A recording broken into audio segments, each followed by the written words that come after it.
Hello, this is Senor Sevens wishing you a Feliz Navidad. Are you Sancho? Ándale, ándale, vámonos! This week we're bringing you a Diminishing Returns Christmas special episode. It's just like the normal episodes, but we've done a Christmassy themed film. And as a special treat, there's also a Christmas music quiz game in this one, which is jolly good fun. Now, normally our new episodes come out on Monday. This episode's coming out a day early so that you can have it on Christmas Eve, because I don't want to be faffing around uploading stuff on Christmas Day. This episode contains spoilers for Love Actually, Red Nose Day Actually, Bridget Jones's Diary, and Die Hard.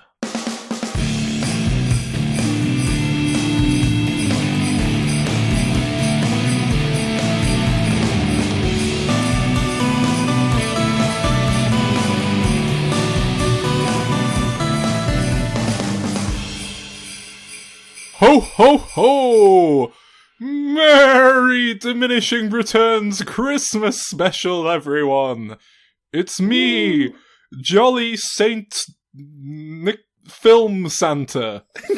Christmas. Merry Christmas, everyone. I'm Sol, and today, in this episode, this week, for Christmas, it's our Christmas special, we're doing Love Actually. We were going to do Die Hard like we said we would last year, but these other two fuckheads wouldn't let me. No, wait a minute. Let's just justify this. Why would we were going to do Die Hard, but then Calvin threw his toys out of the pram. That's Calvin Dyson with me, as always.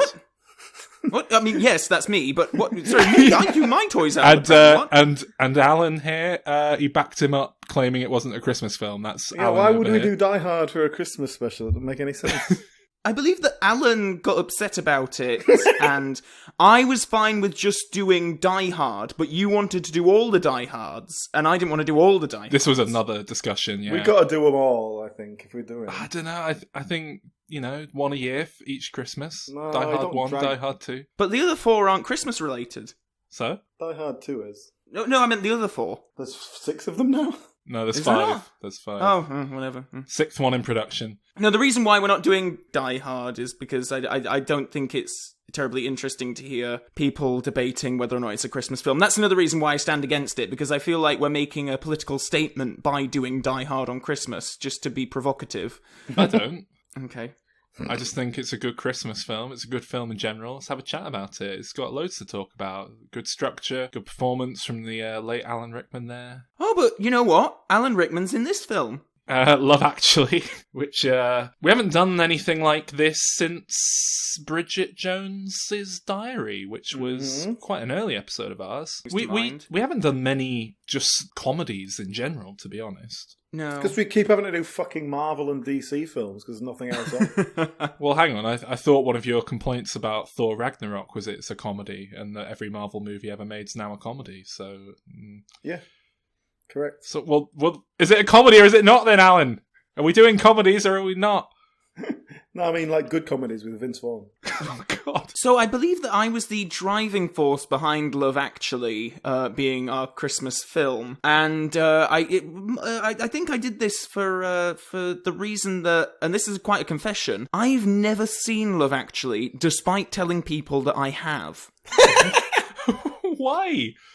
Because you know that if you say no, they'll go, "Oh, you absolutely must watch Love Actually." I'll bring it in, and we'll all get together and watch it with nibbles. Is that why? Because you didn't want to spend time with your co-workers. That's part of the reason, but not the co-workers bit. When I was in my late teens, I quite liked Will Self, and he wrote a scathing review of Love Actually. And ever since then, I liked to hate on it, despite never having seen it. Now, this is very interesting, because I had you pegged, Calvin, as someone who would have loved this film, just because, I mean, you enjoyed Bridget Jones's Diary. And I didn't say whether or not I liked it, having actually watched it. But, I don't know. I think that... I mean, I'm going to fall on the side that Calvin won't particularly like this film for the same reason that everybody dislikes it, that it's a bit shit. No, sorry, hang on. This is, like, one of the most beloved films in the world at the moment. I think that's a bit of a stretch. Maybe not one of the all-time, but it's probably in the top 100 if you were to do, like, a poll of, certainly the UK. Of idiots. A poll of the general public, not critics, I would hasten to add. Yeah. Although it did get 63% on Rotten Tomatoes, which is a fresh score. They didn't hate it. But both you guys liked Bridget Jones's Diary, so my prediction would be that Alan would come down on the side of thinking that this film is, solid, passable rom-com fun, and that Calvin would be like, oh, it's good, it's got some lovely performances, Colin Firth's great, Hugh Grant, well, we don't like Hugh Grant, he's no Colin Firth, but maybe I can close my eyes, pretend he's James Bond, it's alright. Well, basically, I thought I was going to be the only negative Nancy in the group this Come week. on, you really thought that it was a film all about love and how amazing it is, and I'm not going to hate it. I partly picked it because I knew it would rile Alan up. Yes, because Alan has bafflingly inconsistent taste. I mean, let's not forget, it is Christmas. This is our Christmas special. It's Christmas Day, guys, as this goes out. So wake up, everyone. I mean, what are you doing to get into the festive spirit? Have we got any crackers? I'm sat around the fire with you guys. Yay! I've got a pork pie with cranberry sauce. It's doing me very nicely. What have you guys got? Oh, I didn't open my advent calendar today. Well, you wouldn't open it today because it's Christmas, isn't it, Calvin? Oh, yes, good point. Unless you get one of them fancy advent calendars where they do Christmas Day as well. Oh, I won't allow it. No. Oh, wait. Sol, here's a game for you. Let's guess what Calvin's advent calendar is. Lego Star Wars. I'm going to go Lego Paddington Bear.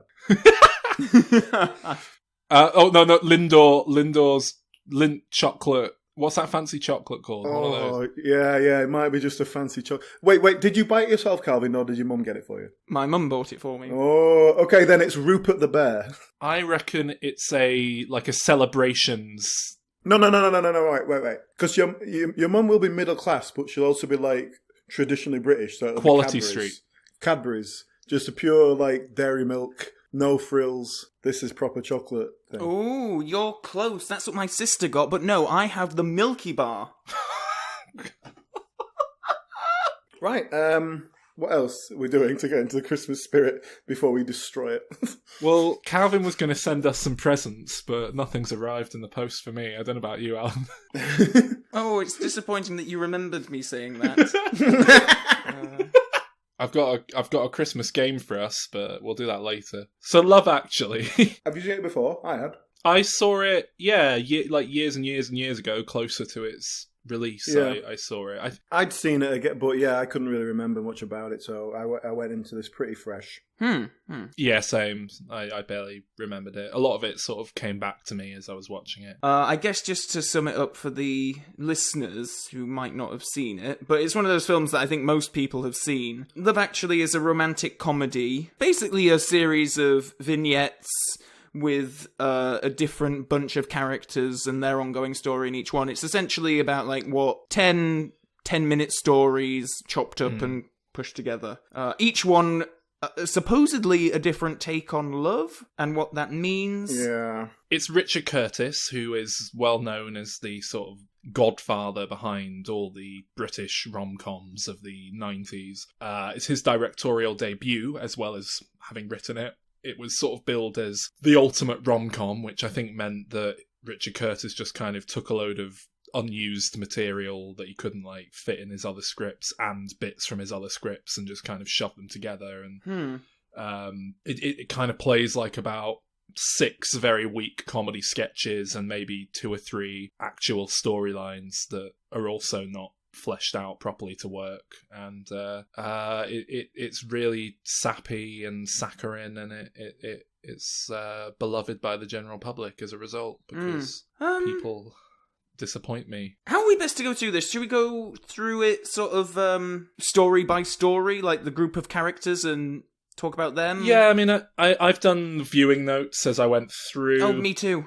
Can I just establish one thing before we start and I really start slagging this off? Sure. Is it possible that this is a parody? This is a very subtle satire on ridiculous romantic comedies? Because it feels like it is. Certainly towards the end, it borders into a... If I was going to write a spoof romantic comedy, making fun of the conventions of romantic comedies, it would be very similar to this film. Yeah. Yeah. I don't know. One thing I'll say is I really, really, really think this film has not aged well at all. There's a lot of stuff in this film that feels very dated. Yeah. And I guess I'll get into that more as we go along. Okay. But in the opening scene, There are people coming off planes at Heathrow, and it's some voiceover about how, whenever I'm gloomy, I go to Heathrow and look at people greeting other people. And then he starts going on about 9/11, which is just a Yes. really weird way to kick off a romantic comedy feel-good film. To say this film was released just over 2 years after 9/11, I mean, when it must have all been fresh in people's minds, it's a curious choice and one that I dislike greatly. This is one of the many things that I think is aged badly, because when this came out, I think they actually showed that opening scene in an assembly at my school, in fact, from what I remember, because I think one of the teachers had decided that it was a really beautiful little bit of writing and blah, blah, blah, blah, blah. What shitty school did you go to? Quite. I think closer to 9/11 itself, perhaps everyone was a bit more... I mean, God, have you seen World Trade Center recently? The Oliver Stone film? That got really good reviews when it came out. It's a total piece of horseshit. I think a lot of stuff was just given a free pass if it evoked 9/11 around the time, because the emotions were so raw that, it didn't actually have to be very clever or tonally sound or whatever. And I think people were more willing to go with it. Whereas now, we've got enough distance that you're just being reminded of an international tragedy, and it doesn't really make sense in the context of the film that you're sitting down to watch. Yeah, I don't think it makes context. It doesn't make sense in the context of this film. Like something like World Trade Center or United 93, something like that. Fine, fair play, whatever. But just like the opening speech isn't very long, and it's mainly waffle. Oh yeah, it's like the second sentence is just like, oh, by the way, 9/11. And I just think it's a horrible bit of emotional manipulation, really. It's like the equivalent of just having a 10-second shot of someone stamping on puppies if you want people to be upset. It's just, if you're going to evoke that kind of horrific event for the sake of setting the tone of a fictional piece of work, then it's quite sad. And I do, to give Richard Curtis the benefit of the doubt, I don't think it was an intentional, I'm just going to piggyback off 9/11 kind of thing. I think it was probably fresh in his mind, and he felt that he needed to address it in one form or another. And this was his kind of clumsy attempt to say something on the topic. And it just, like I say, I really think this has aged badly, along with many other elements of this film. As much as I'm going to be complaining about this film, it does have a really phenomenal cast. Oh, yeah. Yeah. It's one of those films where they've got a whole load of big stars, certainly on the British film circuit, who've all agreed to take part, presumably because they're only going to be needed for like 2 days of filming, because no one's actually in the film very much. And then every incidental role is played by someone who you can recognise off a sitcom or something. So it's that extra. And anyway, the first one of those we meet, other than Hugh Grant doing the voiceover, is Bill Nighy, who plays a sort of aged rock star. I love Bill Nighy. I'm not sure if he was quite right for the role of a aged, angry rock star. I can see what they were going for. I can see why they went with him, but I don't know, something about him in this film just never quite rings true for me. He's a bit too posh, isn't he? He's like a bit too middle class to be a rocker, like a hard rocker. But I think out of all the stories in the film, his is one of the better ones. It sort of has a coherent arc. Well, what I like about that element, he's not really in a love story as it's going on, and so he's just dropped in every now and then, and it is a kind of interconnecting tissue that sort of pulls things together. It works. It's structured well for that, where it just goes away to him for a bit. He does something sort of wacky, comes back. And then they have the little bit at the ending, which just to pull that story together, it works. It makes sense. You kind of see it coming, but it's... He is an aged, washed-up rock star. He records a shit Christmas single trying to get Christmas #1. He does a series of press interviews, but he's very honest and open about the fact that his song sucks, and that strikes a chord with the public, who then go out and buy his song and make it Christmas #1. He's a big hit. He's going off to like parties with people like Elton John and what have you, and he decides to go and spend Christmas with his manager, who's been there by his side the whole time, because he realizes that he's the closest thing he's got to like actual family and what's important to Christmas and that sort of stuff. Because they've been working together for so long, and he's been there when he needed him and all that. And for international listeners, it's probably worth mentioning that there is a real thing of the British Christmas #1, or at least there certainly was until about 10 years ago, maybe. Buying singles. Yeah, but I think it was more of a British thing than it was elsewhere, that like extra importance was put on the #1 single at Christmas. And traditionally you'd get shitty novelty records released around that time alongside more conventional Christmas songs and that sort of thing, and occasionally people would try to subvert it and blah blah blah blah blah. But anyway, if you're making a film like this that's meant to encapsulate everything about Christmas and in England, it kind of makes sense to acknowledge the phenomenon, I suppose. I thought they were going down the gay route, because when he eventually gets to his manager's house, he's got like posters of Bill Nighy's character up on the wall and stuff, and I get that he's his manager and everything, but... This is one of my many notes about why this film feels so incredibly outdated now, is that there's no homosexual representation whatsoever within the romantic stories. Do you know about the deleted scenes? No. There were 2 characters cut completely from the film because it was going to be a tangent from one of the Emma Thompson scenes. Emma Thompson her son in the film was supposed to get in trouble, and she was going to go and see the headmistress, who was played by Anne Reid, who was this middle-aged lady, very strict and all this kind of stuff, and you think, oh god, what a battle axe. And then the film followed her home, and she went home to her lesbian partner, who was like dying of cancer, and we have scenes with them. So, I mean, they were, they had about as much screen time as anyone else, but that was completely cut from the film. Which is telling. And on the issue of representation as well, it's pretty much an entirely white cast. I mean, there's a few black people that are used as props here and there. Chewie's in there, isn't he? Chewital. Yeah, I made the same note earlier on, Sol, and then I amended my note to, it was all very white, and then I changed to all very white / black and straight. It's like... There's no Indian people, there's no... But there's barely any black people either. Like I say, there's no... Unless they're relatives of Chiwetel at the wedding. That's about it. Yeah, they're in the background. And he doesn't even have a story. He is pretty much the only black character, and he doesn't... He's got like 2 lines and no story arc, and it's about these white people that he's being fucked around by. Should we move on to his segments? Because they're the next characters that we come across at the wedding, where Chiwetel Ejiofor is marrying Keira Knightley. Yeah, he's marrying Keira Knightley. Yes. And Andrew Lincoln is videoing them. Yes, he's the best man. And he's very sad. Yeah, well, he's sad at the start, and we're sort of led to believe that he's got a crush on Chiwetel's character.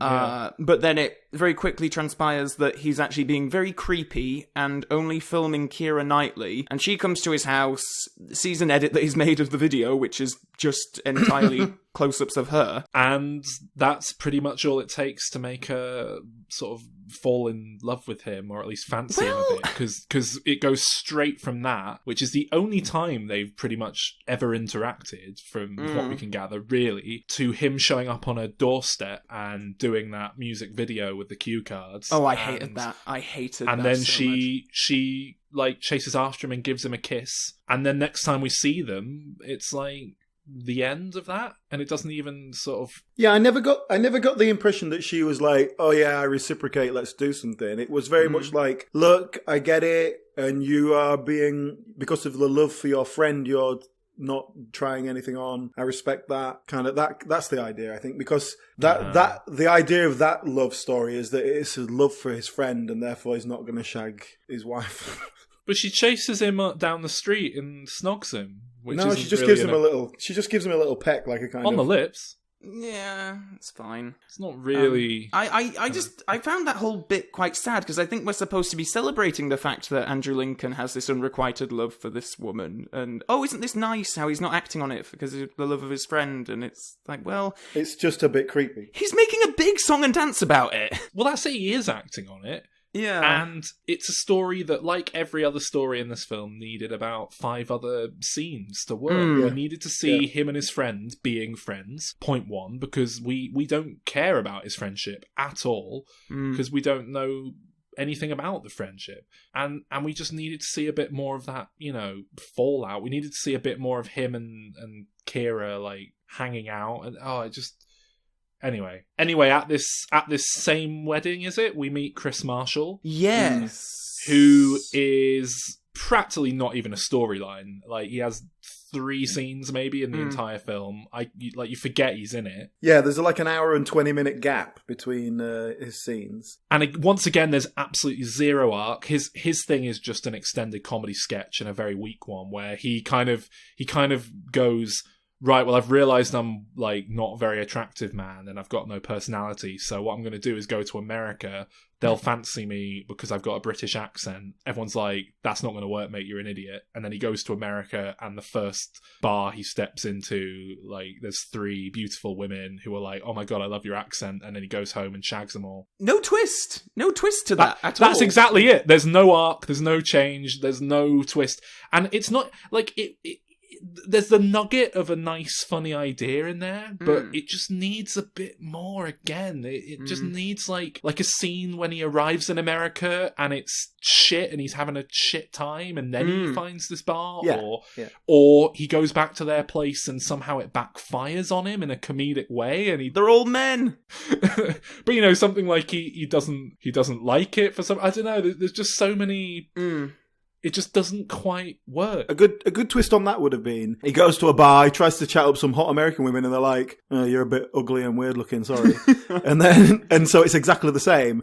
And then, like, he's, like, trudging back to the airport to go back to Britain or whatever, and he just gets talking to a girl in the airport, and she's going back to Britain as well, and she's like, oh, I just felt like I didn't fit in Britain, but I don't fit in here. Like, oh, we actually get on really well. That would have been the way to do it. But that isn't even a joke. That's just a story. Like, at least the way it's done here, it's like a weak, funny joke. Well, this is the most self-consciously comedy bit. This is, and that's okay. But the problem with it is that it just does not fit in with the rest of the film at all, because it's so fantastical. Because it's so it feels like a dream sequence. It would work better if it concluded because there is a bit at the end of the film when everything's concluding. They're running to the airport. They're doing all the rom-com shit.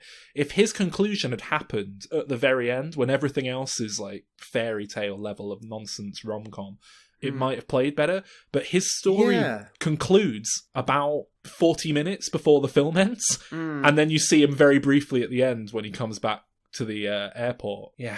Anyway, then we meet Hugh Grant as the Prime Minister. Is that next? Yeah, new Prime Minister 5 weeks before Christmas, and presumably there's an entirely new party in power, because they keep talking about, the last lot and all this kind of stuff.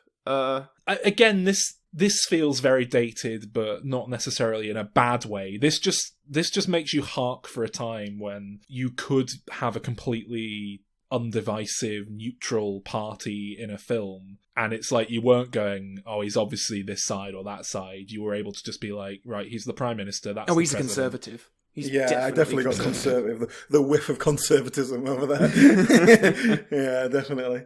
But he's not a million miles away from a Tony Blair. Oh, he's he's up. Well, yeah, this character only exists. Like, there was no such thing as a sexy Prime Minister before Tony Blair. Exactly. He's clearly got shades of Tony Blair in there. My point is that it's not, as much as there's whiffs of one or the other, it's you can kind of buy that it's just meant as a neutral party, and it's not making a political point within the film. And I think that really feels like something that would be a lot more difficult to do in this day and age, unless you were being far more scathing about politics in general, at which point you probably could get away with it. But I don't know, it just, again, it felt very of 2003 in a way that you wouldn't really get now. Is it making a point later on? Probably not, but Hugh Grant's whole story is that he fancies this staff member at 10 Downing Street, and later on the American president is over and visiting, and he sees him sort of sexually harassing the lady. I mean, I must say, I found it very far-fetched, the idea of the US president sexually harassing people. I mean, come on.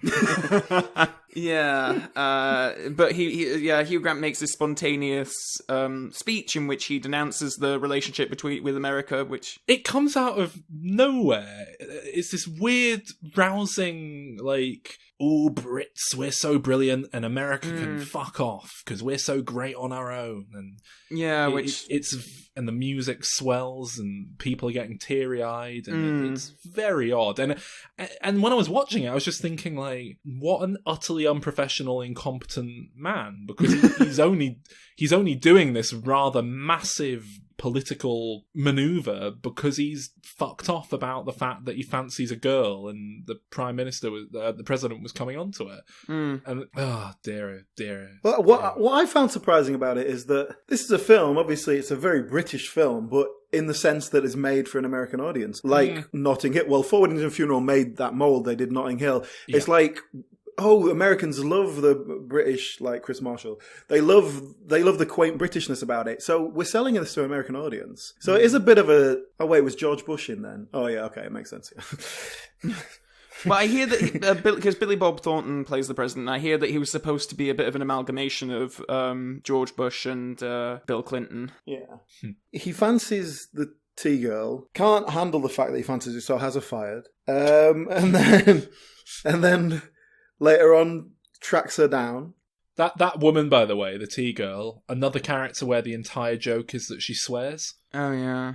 I've gone past some wedding stuff, although I think it's because the film then cuts back to the wedding again. I'm very confused. All this, like, because people come and go from the wedding. We'll get to Colin Firth's character, but he, like, leaves the wedding after the ceremony to go home, to go back to the reception, to do something. It's very confusing. I thought it was a non-linear timeline at first.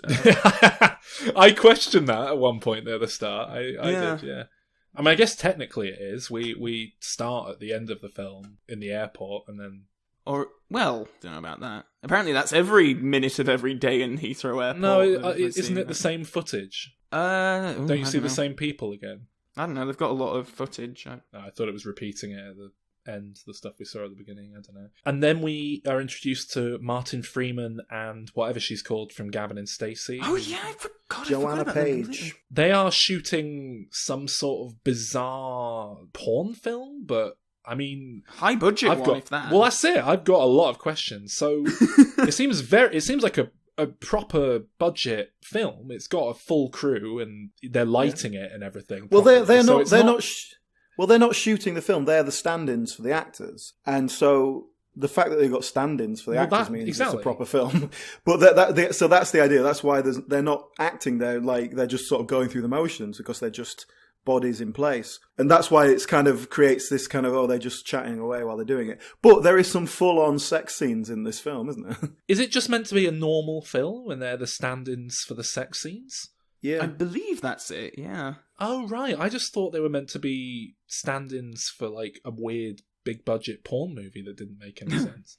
Well, that's it. If this is just a regular movie with a sex scene, it's a very graphic one. And presumably long, because there's several scenes. Including extended, like, blowjob sequences where you see from, like, the back of the head and the woman on top bouncing away on top of the guy. Like, yeah, for a mainstream film, it would be quite... Because she's bouncing away for ages on top of it, and whilst they're, like, lighting it. So, I don't know, are they just running through the entire scene? It's... Well, no, but that's it.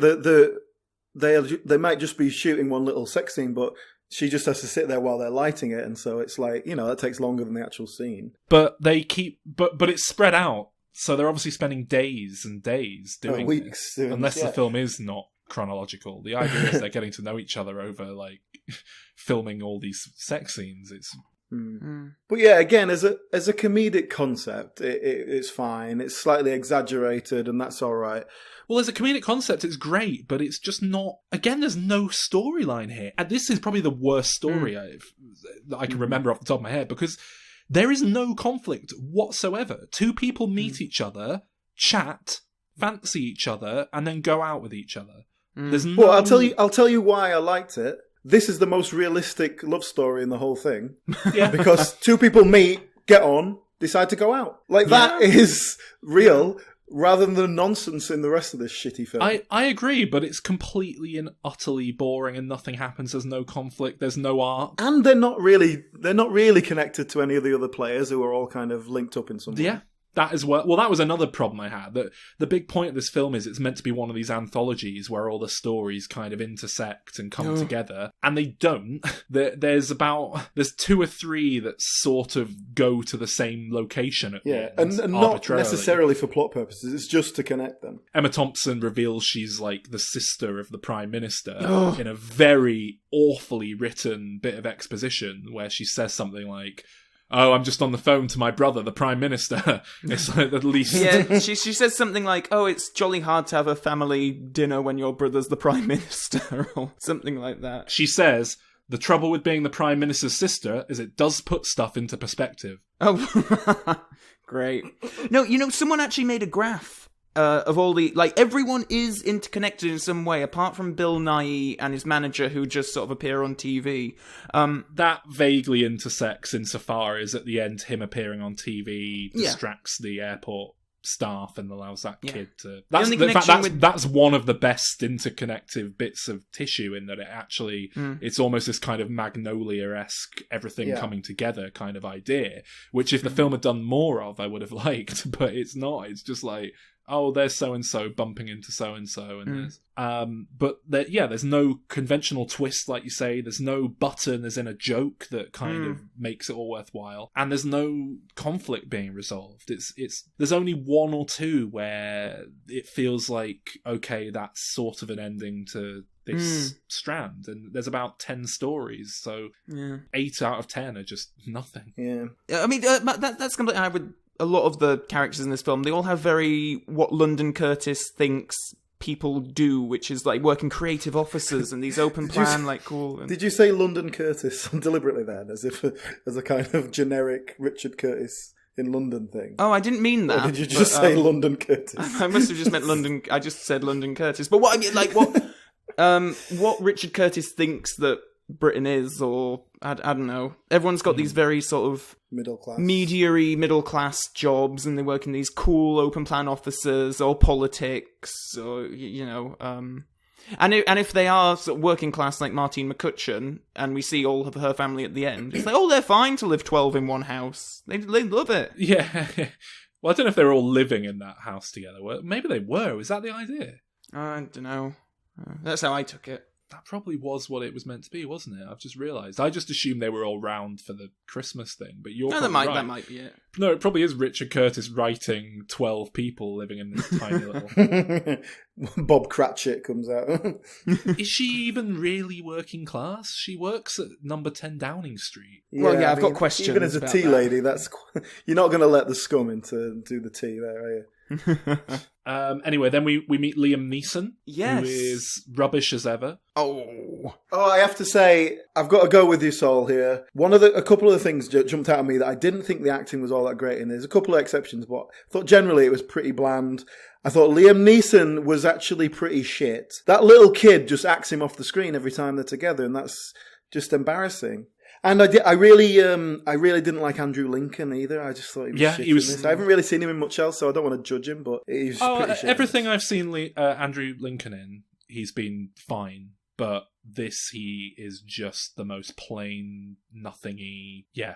I know, but honestly, like, as much as I love the cast in this film, there's only 1, maybe 2 if you count that kid, maybe 3. There's maybe 3 cast members that are turning in a genuinely quite good performance in this film. I think most of them are, I don't know, lazy, disinterested, or just not very good. Trying to make the best of ham-fisted, shitty, thin script. I don't know. It's just... But I thought Liam Neeson was very weak, but then I don't think much of him at the best of times. Well, his story is that his wife's just died, and so then he's left with this well, it's her son, so he's the stepfather. And so it's not like they have an immediate, like, oh, I'm your dad kind of connection. It's a little bit awkward, which I like that. I like the setup. And so but then dealing with this dead wife and dead mother kind of quickly takes a back seat because he's got a crush on a girl in school that he's never spoken to. And that's far more important. Am I right in thinking Liam Neeson's wife died in real life? After this. Years after this, yeah. Oh, after this? You think that is a performance of a man going through something he's genuinely experienced? I'd love to see Liam Neeson doing that now, because I bet he'd just absolutely bury it. He'd win an Oscar for it. Well, because I thought, I just assumed it was written for him because he'd been through it in real life, and that... Imagine making that phone call. Hello, it's Richard. And that he didn't want to, like, engage with it on too deep a level, which is why his performance is so, like... But then the line is something along the lines of, my dead wife said that I should find someone who looks like Claudia Schiffer to replace her. And then the character that he ends up with at the end is played by Claudia Schiffer. That's a weirdly meta thing for this film to do. Isn't it? He gets over it very quickly, because exactly. 4 weeks after he's buried. Yeah, it's Claudia Schiffer though, isn't it? So of course he would. Yeah. But I guess the whole joke between him and the boy is that they kind of talk, like, they swear with each other and all that kind of stuff. They just talk like they're mates rather than a father and son. But that's it. That's supposed to be kind of endearing, and we go, oh yeah, that's kind of... But it comes across really creepy because he's talking about sex and stuff to him, and this kid's like 11 years old. But to be fair, I think part of the humour is that the kid is he's one of those rom-com children where the children acts like an adult. Yeah, I do hate that. You know, the joke is early on that you're expecting the kid to be like, oh, I'm being bullied or something like that. And he's like, you know, what's wrong? Oh, I'm in love. And it's like, what? I mean, I think this subplot is one of the best in the entire film. I think it's one of the only ones that's kind of got a coherent structure to it. Yeah. And it is just the most bog standard if I was trying to make up a rom-com on the spot. Does that take us on to our next segment? Yes. Is this Alan Rickman? Yes! Couldn't be a better segue into that. Well, I think... No, this one, if I can put my cards straight on the table, this was the story that worked for me, particularly the Alan Rickman Emma Thompson bit rather than the sexy secretary bit. But I mean, like Emma Thompson, I mean, the best thing in it. I was about to say Emma Thompson is by far and away the best performance in this film. She is the only person turning in a real performance. She always is. But she does, this is why this story kind of works, she does at least get a bit of emotional weight to play with. Yeah, but the problem is she gets 2/3 of a story and then the film kind of forgets to conclude it. And I think they try and wrap it up in a sort of very mature, ambiguous kind of way, but they don't give the film they don't give the characters the extra time that you need for that to work. It just needed one extra scene. Yeah. I agree, but in the context of this film, that was my favourite bit. That was my favourite ending. It was my favourite story. They're my favourite characters. And so, I mean, I love Alan Rickman. Would much rather be talking about his iconic turn as Hans Gruber right now. But we're stuck with this, which is another very nothing performance. Feels like he doesn't really have anything to work with. It is, but Alan Rickman doing a basic performance, because there's not much in the script, is still a good performance. It's still a solid bit of Alan Rickman. This has the most kind of proper rom-com because it has the genuine emotional stakes, because he could be giving something up for something else. It has the proper comedy elements with the whole Rowan Atkinson bit. Well, that's the one comic element in this whole thing. The bits worked. It just didn't have the space to breathe, and obviously it was sandwiched in all of I completely agree. It was my favourite segment of the film. It's Alan Rickman is contemplating having an affair with an attractive new secretary at his workplace, and Emma Thompson finds a very nice necklace in his pocket, in his jacket pocket, and thinks it's for her. It's not for her, so she's been seeing these two dancing at the office party and all that, and she naturally comes to the conclusion that he bought it for her. Whether or not he's sleeping with her or not is left unresolved. But this is why, if it had more space to breathe, and if that secretary character had a bit more, character. I kept waiting to figure out what her deal was, like, what was driving her, because it seemed like she just genuinely wanted to be having sex with Alan Rickman, which is an unusual drive. Alan Rickman, he's a sexy old man. No, he isn't. He definitely isn't. If he wasn't Alan Rickman, great actor and amazing voice, you wouldn't look at him twice on the street. Mr. Potter. But yeah, there's no sort of resolve to it really, other than Emma Thompson, because Emma Thompson has it out with him, and then the next scene is him coming back from a business trip, I presume, and she's meeting him at the airport. She hardly even has it out with him. She sort of has a quarter of it out with him, and then he just kind of goes, and then it cuts away. I thought that this was going to be the bit that Alan was the most upset with, or No, Alan loves films where nothing happens and it doesn't resolve. The best scene is when Emma Thompson, the iconic moment, finally realizes, and she has to go off and compose herself. It's just her on her own trying to stop crying. Yeah, she's opening the Christmas presents, and there's a box that is the exact same size and shape of the box that her necklace, or the necklace she found, was in, and she opens it to find a CD. Joni Mitchell, is it? The CD? Yes. So she goes and puts the CD on and is listening to a song, and she has a breakdown and composes herself and goes to the kids' nativity pageant, Christmas parade thing, whatever. But yeah. Is that kids' nativity taking place on Christmas Day? Yeah, sure, why not? Christmas Eve. Christmas Eve. Yeah, I mean, it doesn't make any sense, but then it doesn't make any sense why we'd have a new government 5 weeks before Christmas. So they're opening presents on Christmas Eve? Yeah, they're opening presents on Christmas Eve, in a kind of, okay, one present on Christmas Eve. Oh, the little present. Oh, well then why is she fucking crying? For all she knows, the necklace is tomorrow's big gift. She knows. Well, she's probably like me and gets under the tree and sort of feels every single package. Yeah. I think this is a major plot hole, to be honest. Talking about Christmas, by the way, this film is barely a Christmas film. You guys get on at me for Die Hard not being a Christmas film. Behave yourself. Anyway, back to Alan Rickman. His character cross-pollinates more than a lot of the other ones do, because he's also in Laura Linney's. Oh god, I completely forgot she was even in the thing, yeah. Crossing several acceptable lines, pushing her to ask her colleague out on a date. Yeah, this is one of the worst. Oh, I don't know, I keep saying that stories are among the worst.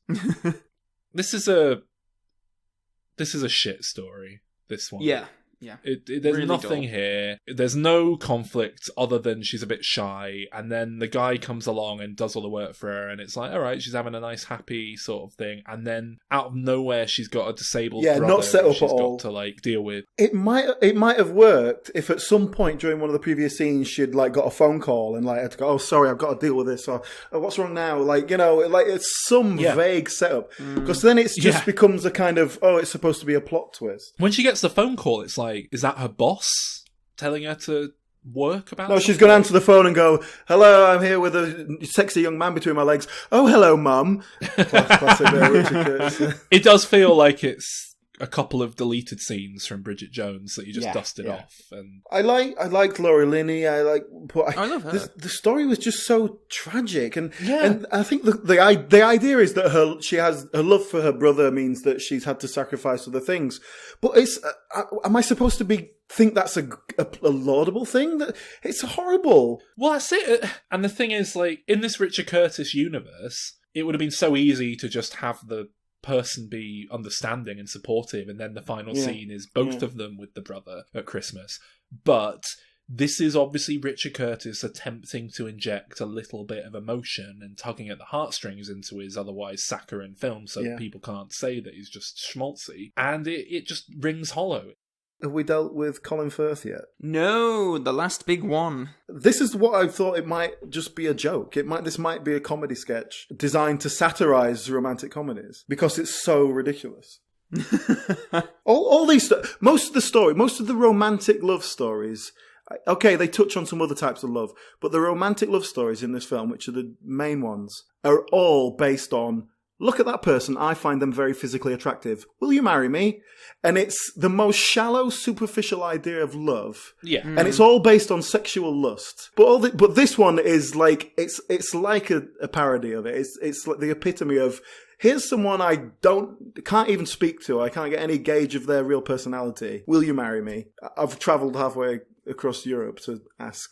Isn't that cute? His story is that he wakes up on the morning of the wedding that we talked about earlier, Chiwetel's and Kira's, and he has a girlfriend who is cheating on him with his brother.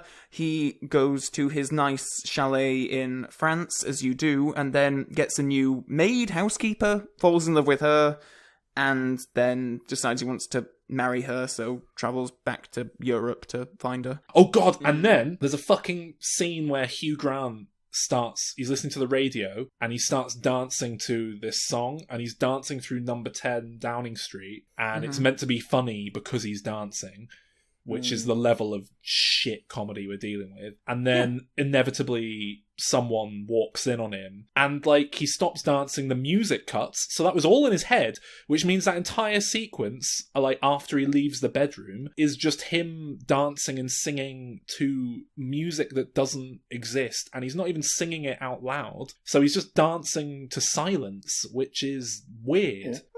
I'm not sure what my next note is referring to specifically, but I've just written boil in the bag emotion / comedy for middle-aged women. I think I was getting annoyed. I think you're referring to the film there. Yeah.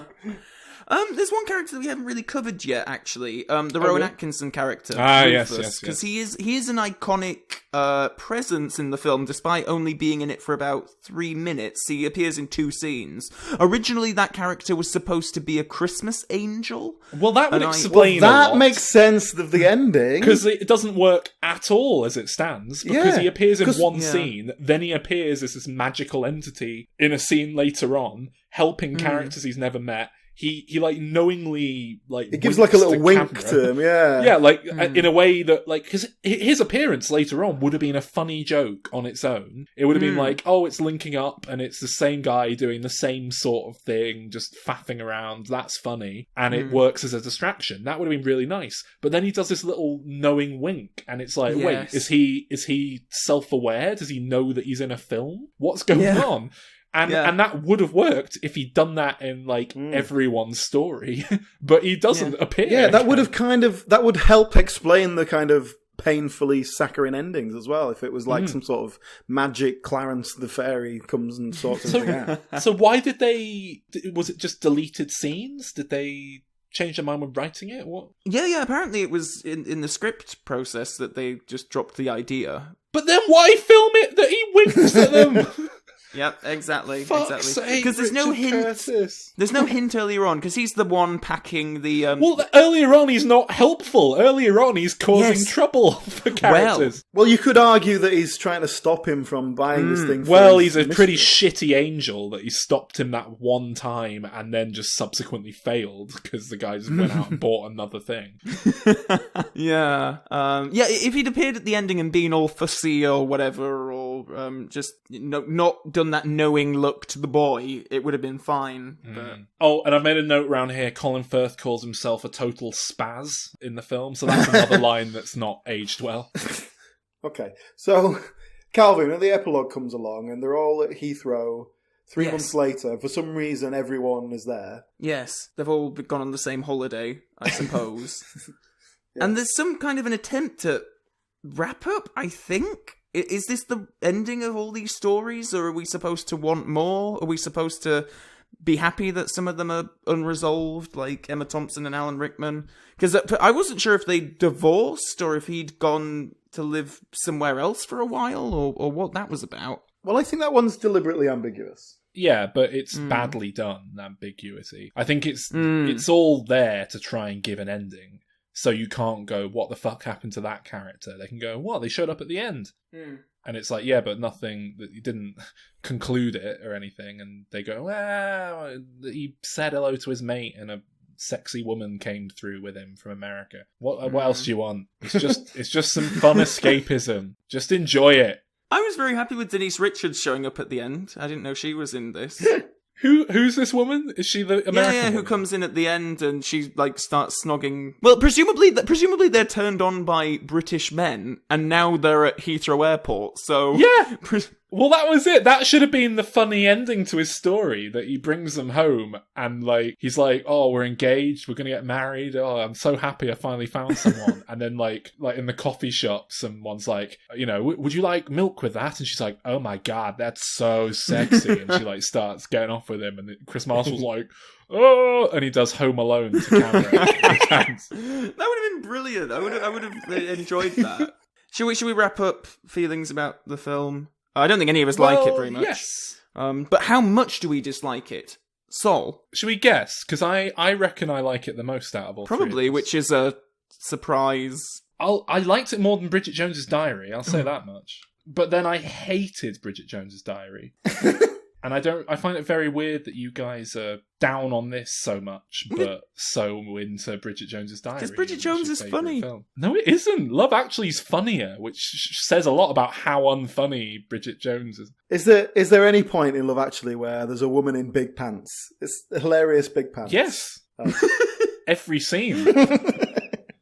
They just got clothes on. I mean, you say that as if we like, you know, go over to each other's homes and watch Bridget Jones with a tub of ice cream every month or so. It's like, I think we were fairly lukewarm to it at best. Hang on, I want to see what. Yeah, I need to actually, because I can't imagine I gave it more than maybe a 7 if I was feeling particularly generous. Yeah, let's all revisit our Bridget Jones rating. And let's guess higher or lower. No, Alan, what did you give Bridget Jones's Diary? I gave Bridget Jones's Diary 5 out of 10. Ooh, alright. I reckon you gave Love Actually a 3. I'm going to go 4. I gave Love Actually a 5 out of 10. Oh, that's What? interesting. Oh, okay. But you liked Bridget Jones's Diary! No, I didn't. I hated it more than you did. I think that was the... Maybe. Alright, Calvin. I gave Bridget Jones 6 out of 10. Or lower. I reckon he gave Love Gamble. I reckon you give Love Actually a 2 out of 10, Calvin. Oh, I'm gonna go 4. Bearing in mind that I gave Bridget Jones The Edge of Reason 2 out of 10 as well. Ooh, okay. 3. Yep, 3. I gave Bridget Jones's Diary 3 out of 10. Because it was shite. Okay, I guess we're going I'm higher. probably going to give this a 6 or something. Yeah? Oh. Straight up 6. God. I thought for this sort of mediocre shite, it you know, it was watchable. It had likable cast members, some little jokes that I found vaguely amusing. I thought it kind of did this shit as well as it's done. I was trying to meet it at its own level for the most part. It's written really badly, and I obviously have a lot of problems with it, but I found it far less offensive than Bridget Jones, certainly. Have either of you guys seen Red Nose Day, actually? Well, I considered watching it after watching this film. I just thought, no, I can't take it. There's no way they're going to do anything like that doesn't make me want to punch my face into the ground. Yeah. So there's no way that they would be able to handle that made me go, oh, that was a nice little add-on. I just knew it would annoy me. So I read a plot synopsis on Wikipedia. I couldn't find it anywhere online. I think there's just a trailer on YouTube or something. I meant to watch it, but I couldn't bring myself to watch it after I watched the film, and then I forgot. So, yeah. I think you gave one of the several Star Wars films less than that. Well, yeah, because The Phantom Menace is worse than this film, and Attack of the Clones is worse than this film. From what I understand about the Red Nose Day thing, is that it is just sort of... it's only 15 minutes long, I think, and I think the American version is 17 minutes long because they aired it there 2 months after the UK, and they filmed an extra bit with Laura Linney for the American audience. Andrew Lincoln goes out, knocks on Keira Knightley's door again and does the same shtick, but then it turns out he's dating Heidi Klum or someone like that. Oh no, Kate Moss. It's Kate Moss. Wait, so why does he do the same thing again? I think he wants her to... He's saying, look, by the way, I'm definitely over you now because I'm dating Kate Moss. By the way, why don't you donate to charity? But no, I really am Kate Moss. Look, she's here in a cameo appearance. Oh, hello. And then they go off and that's it. This sounds like the worst thing ever made. How does Rowan Atkinson come back? He does 'Cause I know the exact same thing. He's working at a toy shop and a kid brings a toy to the counter and he does elaborate rapping. And there's a massive queue that forms, which is stopping traffic outside. Hugh Grant is still Prime Minister, somehow. Apparently he recently regained the position. But yeah, and he dances around the office again. Of course. In my experience, comic relief is like, you just want to wait till you can watch it on iPlayer, skip to anything with Ricky Gervais or Simon Pegg or Steve Coogan, skip the rest. The only other bit in Red Nose Day, actually, is they get Bill Nighy back, and he's like apparently on a radio show talking about more shit. But he does mention that his manager died since the events of the first film, which I assume would be a heartfelt moment, but... Does it open with Hugh Grant talking about the London bombing? As far as I'm aware, no. Love Actually. It's Christmas. Oh yeah, I forgot. Why are we doing Die Hard? Alan Rickman. Our thing should be to only do Christmas films with Alan Rickman in. I think that might limit us, but... I was going to say, are there any others at all? There must be something. Are any of the Harry Potter films set at Christmas for like one scene? Yes! The first two are. Like when they get Hogwarts all decked out with Christmas decorations and stuff. Oh, he was in a film called The January Man. You're assuming it opens on in December, just to give some context. Oh, yep, opens on New Year's Eve. Brilliant. Okay, excellent. That's our next. I mean, I've got to be. I hate to be a pedant, but New Year's Eve isn't Christmas. No, but it's December. He's in Dogma. That's all about Christ and stuff. Brilliant. Okay, that's next year. Dogma. All right. Come on, then we're doing a quiz. Oh, he was in Snowcake as well with Sigourney Weaver. That's all snowy and stuff. We can do that. Anyway, sorry, let's go on. Right, music quiz. Yes. You know these music quizzes? Yes. What's the theme? Christmas. What's the element of quiz that we need to work to? So you need to tell me if the following songs are Christmas or Schmissmas. That's not true. No, what I've got here are a selection of songs from Christmas albums that were put out in character by film and TV characters. Mm-hmm. Like when Bob the Builder did a song and it was by Bob the Builder. Okay. Yeah, it was Christmas number one. Rather than by Neil Morrissey or whatever his name is. Right, okay. All right, so you need to... Basically, it's between you and Alan. Right. I'll start playing the clip, and then if you think you know what it is, shout out and I will pause the song. Okay. So that we can... So do we have to buzz in, basically? Yeah. And between the two of you... Can we have Christmas-themed buzzers? Well, yeah, you have to do your own buzz. So, Alan, what's your buzz going to be? Mine's Jingle Bells! Damn it, that was mine! Calvin, what's yours going to be? Silent Night. You need something you can I was do. bearing in mind Joker after. Okay, then I'll do. No. I'll do a reindeer noise, like. Okay.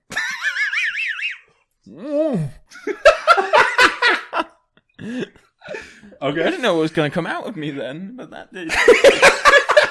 So yeah, buzz in if you think you know it, and then I will give you a chance to properly answer. Wonderful. I'm looking for what the franchise or character is, basically. Excellent. As the answer. And if you can specifically name the album or whatever in question that it comes from, I'll chuck you a bonus point as well. Swell. Okay. Okay, ready? Yep.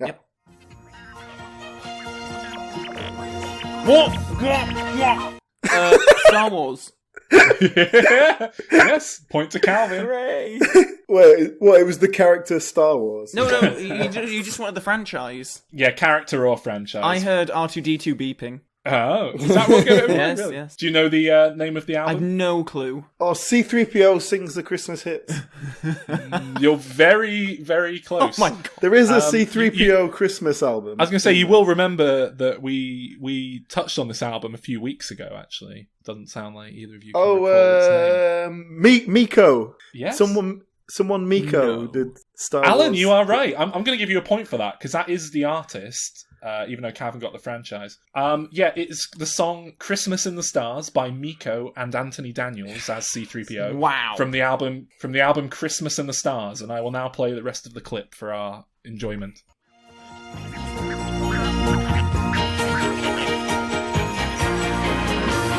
Christmas in the stars, Christmas in the stars. What a merry Christmas this will be.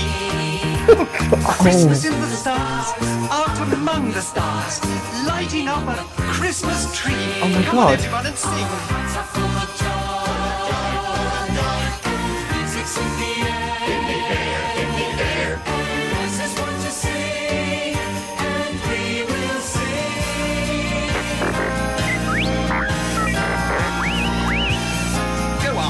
Could you ask a question like that? Of course I'm getting ready for Christmas. It's all right here on my list.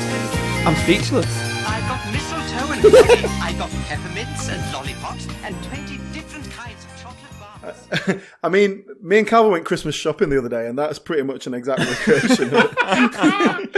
This next one is one of the harder ones in the quiz. You ready? All right, gentlemen. Since my big solo, I want to take it nice and easy. Don't be afraid to swing it and follow me for the counts. Ho one, ho two, ho 1, 2, 3. What? Hold on a minute.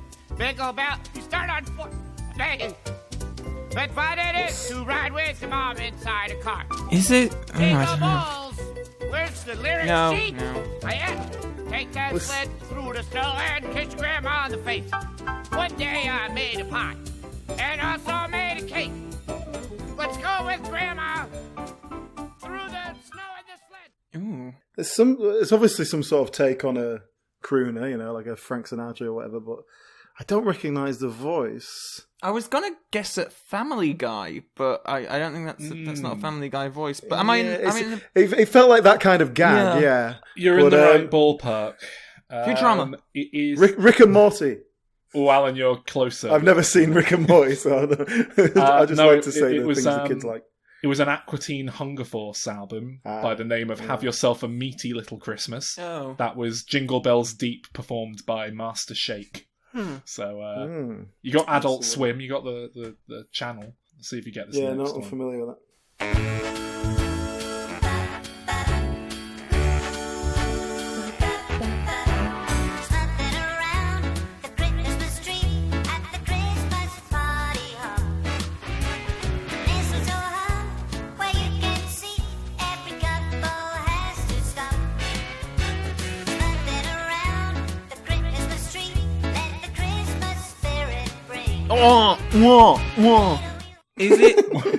Is it Alvin and the Chipmunks? I thought that, but I decided it wasn't that voice. This strikes me as something that is animated, like old school. I'm going to assume you couldn't hear the words properly there, because there is a major clue. Is it the Flintstones? No. Well, I didn't think it wasn't. I didn't realize it wasn't the original lyrics. I just thought it was saying. Do you want the rest of the clip?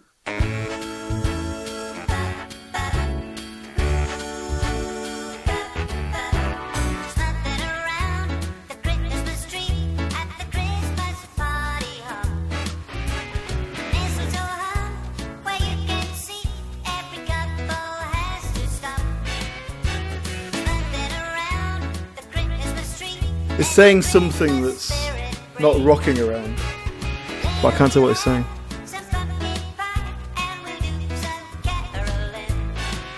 Is he saying flapping around the Christmas tree? Is it a bird? No. Oh. Flumping around? Would it help if I said that the word in question is not a real word? Oh. Is it Smurf? Is it Smurf? Yes, Oh. Alan. Well done. Yep, that's it. It was Smurfing Smurfing around the Christmas tree by the Smurfs from the album Smurfs Yeah. Christmas Party. Couldn't tell with the stupid voice. See if you have better luck with this one. This should be quite easy, I think. Well, we'll see.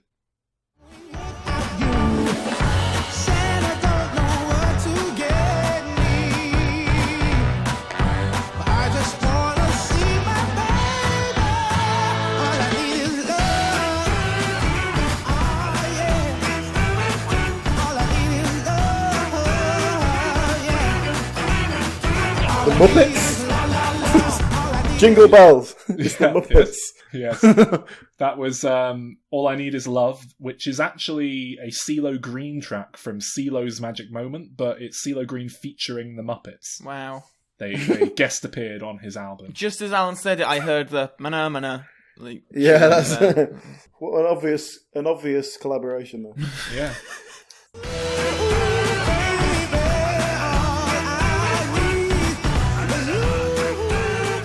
So is this literally just a CeeLo Green song with Mana Mana underneath it? Is that the only element of... I mean, the Kermit and Miss Piggy sort of pop up at the start, and they're like, "Oh, we're gonna do a song with CeeLo Green." Oh. Virgin Mary was sleeping when Angel Gabriel appeared.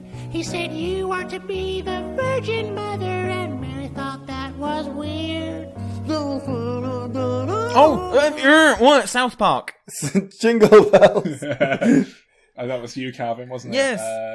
Yes, that was, or is, the most offensive song ever by Mr. Hankey and Kenny McCormick from their Christmas album, Mr. Hankey's Christmas Classics. Hooray.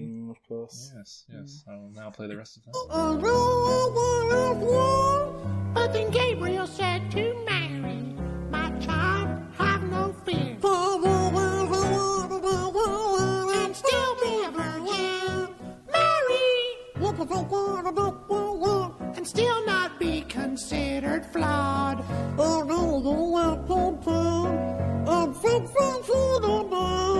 You're still a virgin in the eyes of God." It's a really good album, that, actually. They did an episode based on it after the voice actor on the show killed themselves and they needed to scramble something together at the last minute. That's what's going to happen to you one week. you two have to shove something together. You can replace me. Aww. Happy Christmas, everyone.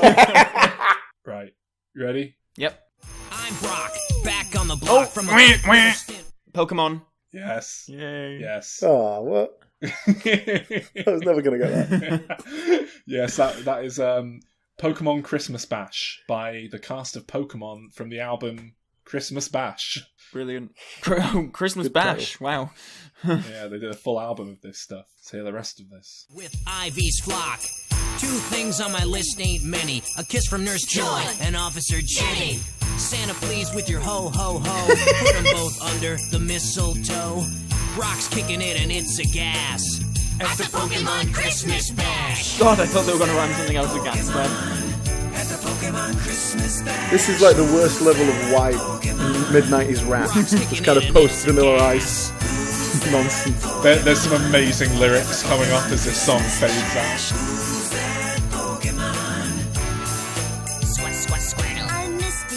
I've got Stormy with me. We're having fun decorating the tree. Wow. Decorating the tree. Yeah. Yes. When did that come out? You ready for this next one? This next one is relevant to our show, although I can't remember if it made it into an episode in the end or not. But, Okay.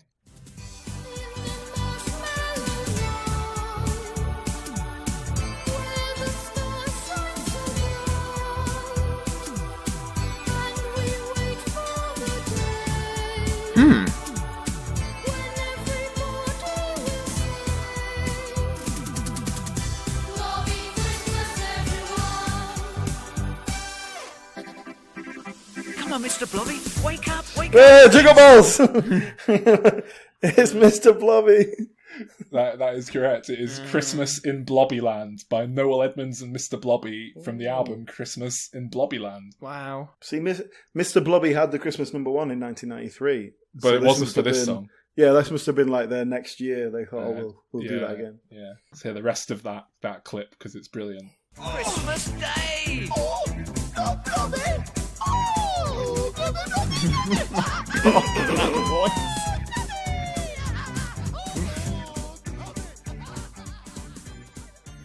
I think what a great comedy character. It is the most terrifying voice, isn't it, for a cuddly children's toy to have that horrific shriek.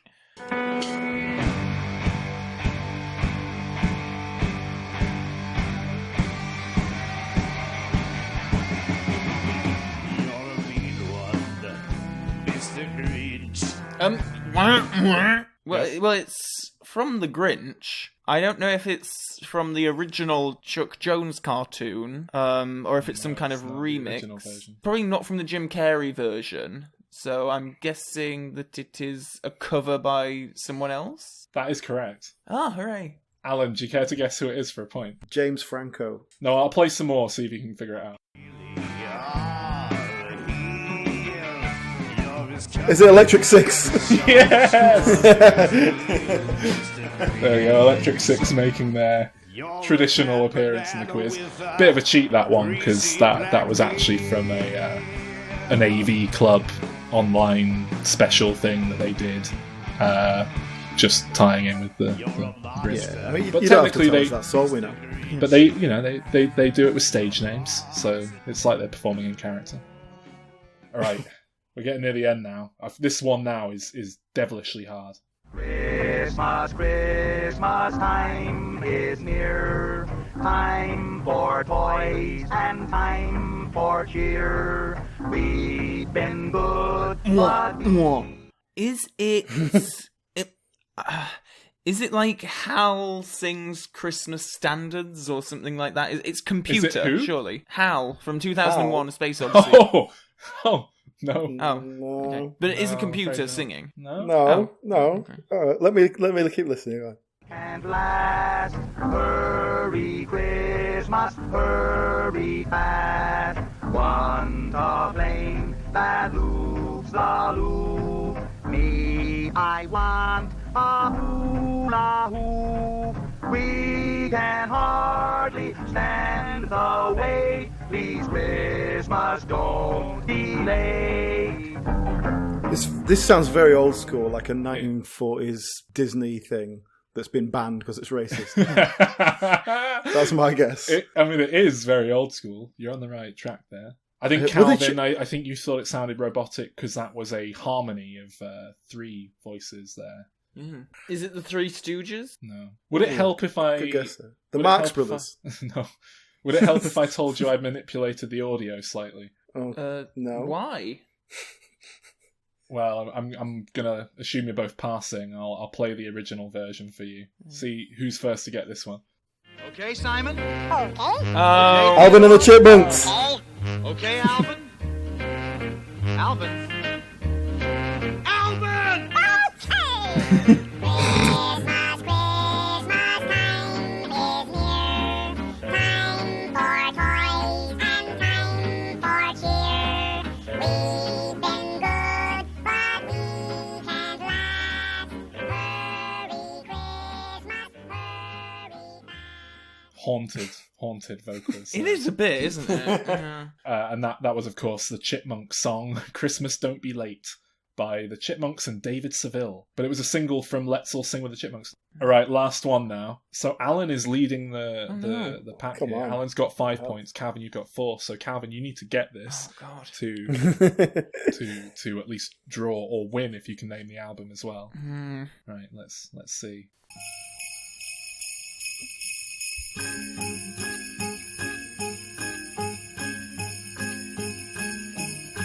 Santa works all day in his workshop, making a lot. Jingle Bells. Yes? Is it Joe Pesci as the character from My Cousin Vinny? Yes, it is. It's Joe Pesci as Vinny.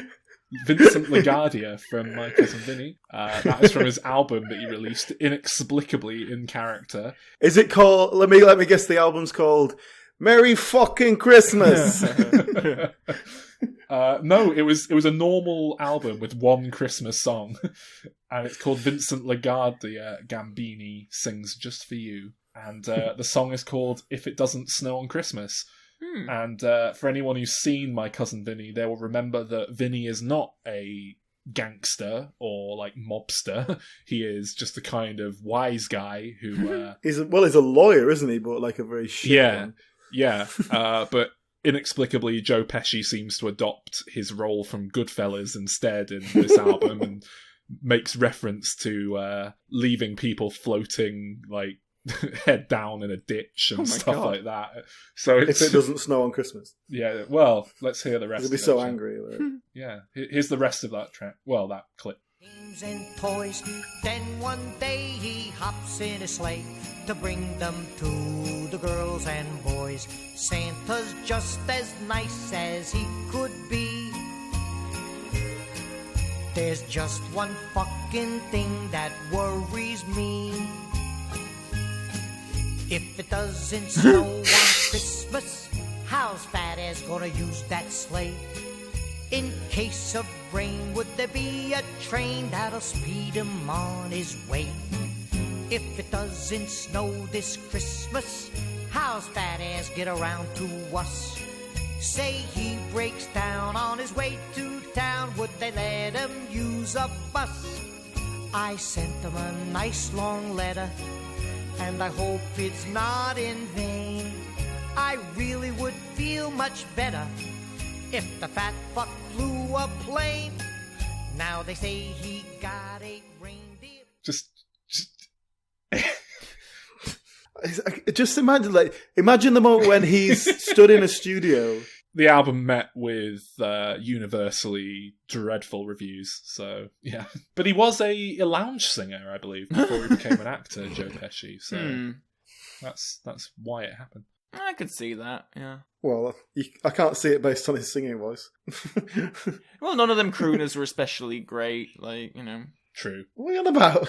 They're not. Sinatra and Bing Crosby. Yeah, Sinatra. Anyone can sing a Sinatra song. He's not an impressive singer. He's good at knowing when to breathe. Yeah, I like Sinatra a lot, but there's a reason why My Way is like a go-to karaoke song for most people. Exactly, because it's a piece of piss to perform. Yeah, no, people fucking hack it up every time. Oh, I'm not saying they do it as good as he did. But it's an easy song. Yeah. He had a very nice voice. I'm not Yeah, he had a good voice, but he's not like Freddie Mercury. He's not going to hit those difficult notes. All his songs were just like he's sort of talking with a bit more energy. That Dean Martin. No. That's a very shallow view of Frank Sinatra. Liberace, all that. Liberace is completely different. Was he? I don't know. They're all the same. I think. Liberace was more of a pianist than a penis singer, anyway. Yeah, he loved it. Alan, you won the Christmas quiz. 6 points to 4. Congratulations. Take that. Yeah. More Electric Six next time on the Diminishing Returns music quiz. Well, I guess right we should do some pictures. Do some pictures. Yeah. That's what we do. Sequels to Love Actually. Anyone want a sequel to this film? No. But as it was our task to come up with ideas, can I go first? I feel like I haven't gone first on this in a while. But just first, I want to say, I hear they're making a sequel to Love Actually. It's called Love Theoretically. I was wondering if either of you remembered that. Good old callback. I'm going to have to go and listen to that. To anybody who wants to, going back to listen to our Bridget Jones episode, Saul's mother's partner makes this joke, and we laughed for so long that we edited 2/3 of it out, and it still seems way too long on the episode. That's it. It's 2/3 of the laughter gone, and it still works as one of those jokes that's funny because it sort of goes on so long that it stops being funny and then keeps going to the point that it becomes funny again. Right. Calvin. Okay. So, my pitch for the sequel to Love Actually, we'll set it like 15 years later, and so we open with a bit of a prelude. Given the diplomatic suicide that Hugh Grant committed in the previous film with the American president, he slagged him off and said he wasn't going to work with him anymore. The relations between the UK and the USA have broken down, and since that special relationship is no longer there, the US has become increasingly withdrawn and separate from the rest of the world. Who's the president now? Is it still Billy Bob Thornton? Yes, because now he's a dictator. Okay. And so, seeing this, Russia has taken the initiative and has invaded much of Eastern Europe. This has caused war to break out in Europe, but the UK has refused to be involved in fighting against the Russians because Hugh Grant was at a global summit dinner once, and the German Chancellor put her elbow on the table while she was eating, and he didn't like that. So he said they're not dealing with rude people. They're not worth saving. No. So Russia gets to invade most of Europe. It's only when France falls that the US decides to get involved. So there's nuclear war. Both the US and Russia are destroyed, and the UK is left in the middle to suffer from the effects of radiation, including giant, Good feel good movie so far. including giant mutant frogs and neon green rain and so on. But as a result of this, the majority of the population live in underground bunkers, which is where we pick up with the characters. And we have vignettes similar to the structure of Love Actually, where we just hop from one to the other. And they're all in sort of underground bunkers. And we're seeing what happens. Keira Knightley and Chiwetel Ejiofor are in there. So it's all the same characters then? Yes. They're all in the same bunker? No, they're all in different bunkers. Well, some of them are. But anyway, Keira Knightley and Chiwetel Ejiofor are in their bunker. And it's been a while now since all the nuclear fallout stuff happened. So they're just sort of getting on with... But they've filled their little bunker with all of their earthly belongings. Chiwetel's cooking up a tin of beans on a portable oven. Wait, so this is 14 years later, did you say? Yes. But not too long after the nuclear war. But they haven't got any kids or anything yet? No. They've... Okay. Anyway, there's a knock at the door. And they look through the eye hole thing, and it's Andrew Lincoln. He's like purple now because of the radiation. and That's what radiation does to you. And they're like, he's like, help, let me in. But he says all this on cards, obviously. They're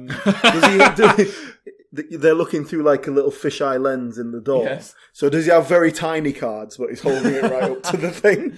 Just very tiny writing. They can't quite read it because they're huge, so he's having to like move them around or stand quite far back from the thing. Anyway, he's going through his cards and saying, please help me. I need food and water. You're my last hope. I've walked here for days, all that kind of stuff. But then I'm not a mutant, honest. But then it turns out that he's got some of the old cards mixed in with this one. So all of a sudden, up pops, "I love you, Juliet," and Chiwetel Ejiofor's like, "Oh, hey, rookie mistake. Hey, what's this? What's all this?" Because he's going through the cards, and then there's one of him in like just skimpy trunks, and then the next card says, "Oh no, how did that one get in there?" I'll tell you what he's done is because he's written on the back of the old ones. Yes, but he's got one of them the wrong way round. Exactly, that's it. In a post-nuclear world, you have to recycle. Exactly. Keira and Chiwetel have a bit of a fight, and then we leave them. We go to Liam Neeson, who is burying another wife inside his own bunker. Because... Oh no, I didn't mean I meant the character. The character, not him. No, the character. Oh god. No, I definitely meant the character, not Liam Neeson. Well, I mean, yeah. So he's burying her inside the bunker. Claudia Schiffer's character from the previous one, because he got married to her, obviously. And Thomas Sangster's still with him. And he's very sad for about 10 seconds. And then Thomas Sangster's like, "Oh, I'm in love with this. I'm in love again." And he's like, "Oh, this will get me mind off it. Let's figure out what you're in love with now. Oh, is it a girl?" And Sam, no, it isn't. "Oh, it's a boy then." And he's like, no, it isn't. It's like, "Oh, then what is it? We've not even seen another human being in about 2 years." And it turns out that Thomas Sangster's really in love with this rat that keeps running around the bunker. And because it's a different kind of love. And so he's really upset. Well, no, he's not upset. He's wondering how to woo the rat. So Liam Neeson thinks that it might be a good idea to try and make some cheese out of their tinned powder milk to try and woo the rat. So they spend 10 minutes doing that. And then rat comes and eats the cheese, and it's like, "Oh, no, I don't like this, lads. I'm off to another bunker." So then we follow the rat to another bunker, where we see Laura Linney and her brother, who is freaking out, or whatever it is. What has he got, exactly? He's a big fat guy, which is a classic kind of side effect of antipsychotic drugs. Oh. So he's probably like schizophrenic. Oh, okay then. Well, anyway, he's going a bit mad, and Laura Linney is too. We'll get David Lynch to direct this segment, because I want some really crazy stuff, because it's all going to culminate with her killing him in an act of love, because really, putting him out of his misery is the most loving act of all, really. Well, she waited until it was like just inconvenient to have him around to do it. So yeah, I mean, he is already he's in his late 60s. Does she eat him afterwards? Yeah, why not? Waste not, want not. Yeah. Exactly. You got this meat lying around. It's a kind of love. And then, we go... Love of food. I love how this tastes. Actually. And then... and then we, we have another... The only other one I've got sort of an idea in mind is we go to Hugh Grant's character, and obviously he's got a big bunker underneath Downing Street. And him and Martine McCutcheon are there, and he puts on CD, Kate Bush, and then he dances away, and that's it. That's an odd choice. Out on the winding, windy moors. It's a bit avant-garde for this kind of film. Well, really. Is it not similar Is to it Joni like Mitchell? is it? No. Really? No, I don't know. I don't listen to music. Is this like an Alan Partridge, Kate Bush medley? Let me into your window. Babushka, babushka. The only one that I think would be good to work out would be Rowan Atkinson. What could that character do in a underground bunker? He drives around in a big truck, just running over mutants. with a big baseball bat that he knocks heads off with. Cool. Can I do mine? Because mine's really not thought through at all. Okay. So it'd be good. Right. Well, mine's not exactly a big closer, but go on. Right. Well, pitch hate actually. No, not really. I wanted to do that, but it was just it's too obvious, isn't it? Yeah. I was very tempted though. So, to be honest, I think the kind of market Love Actually plays to, and especially given what Calvin was saying, that the Red Nose Day one sounds like, I think you can just do the same exact shit again and again and again and again. So my pitch is to basically just do the exact same film, but change the cast to try and trick people into not realizing it's exactly the same.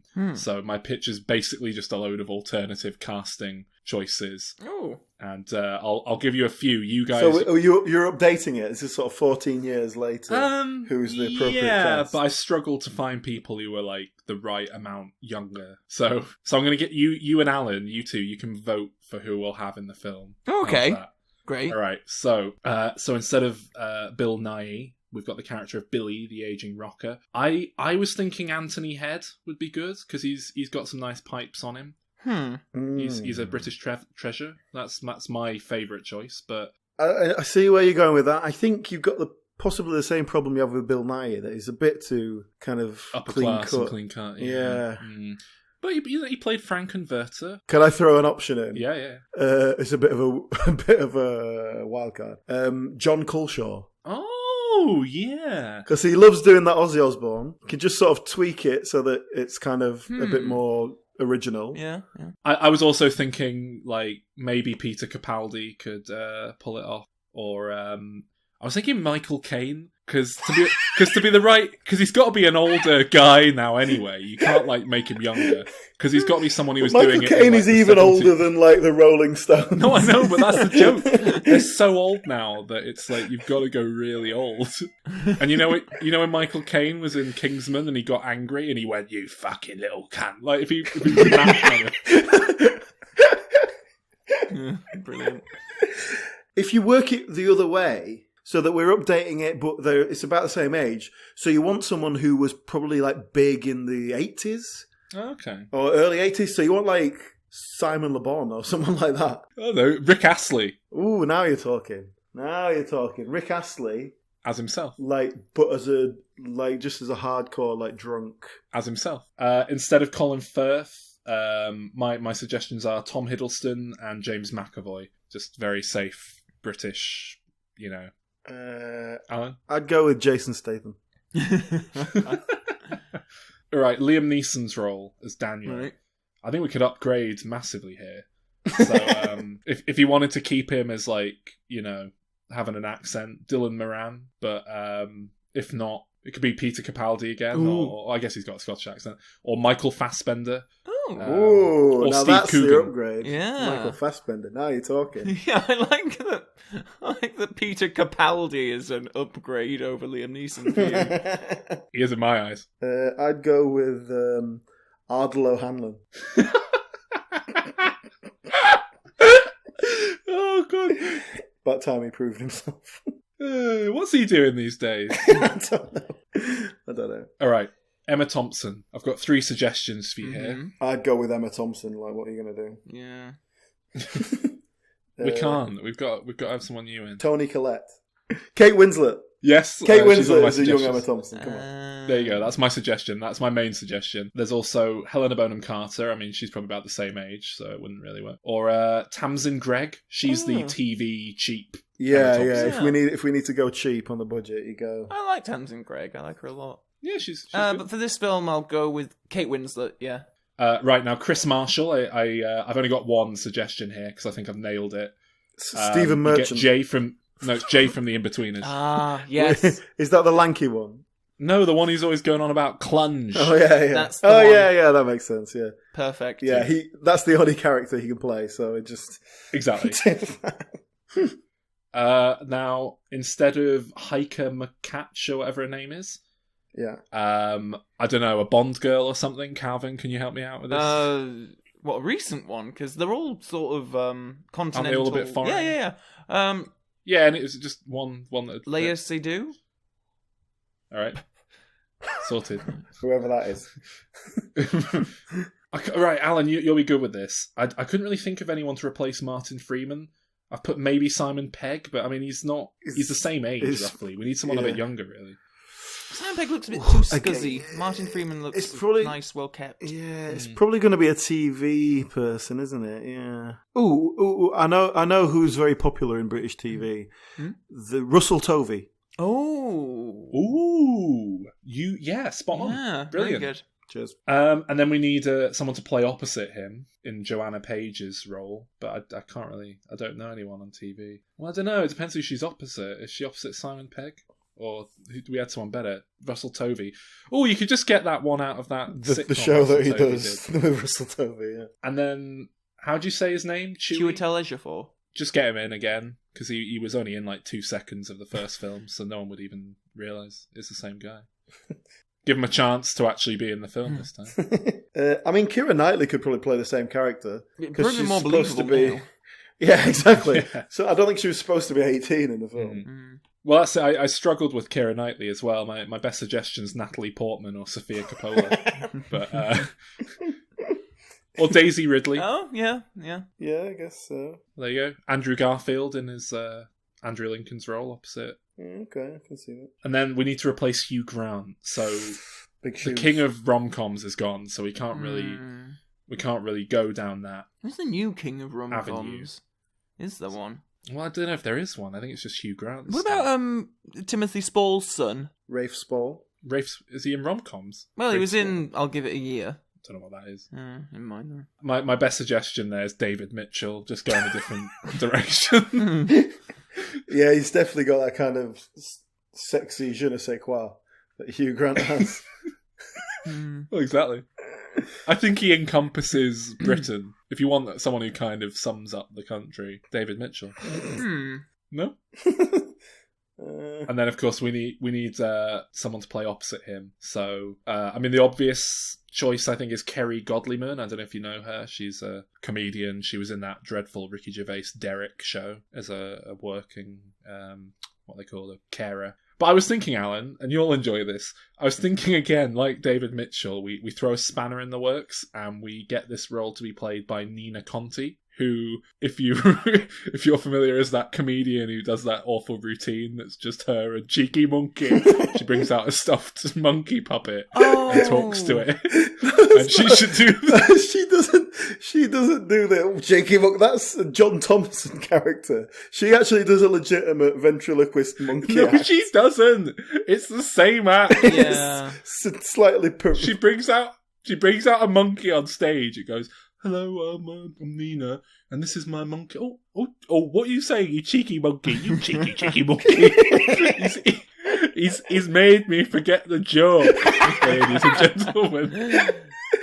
Oh, that's good.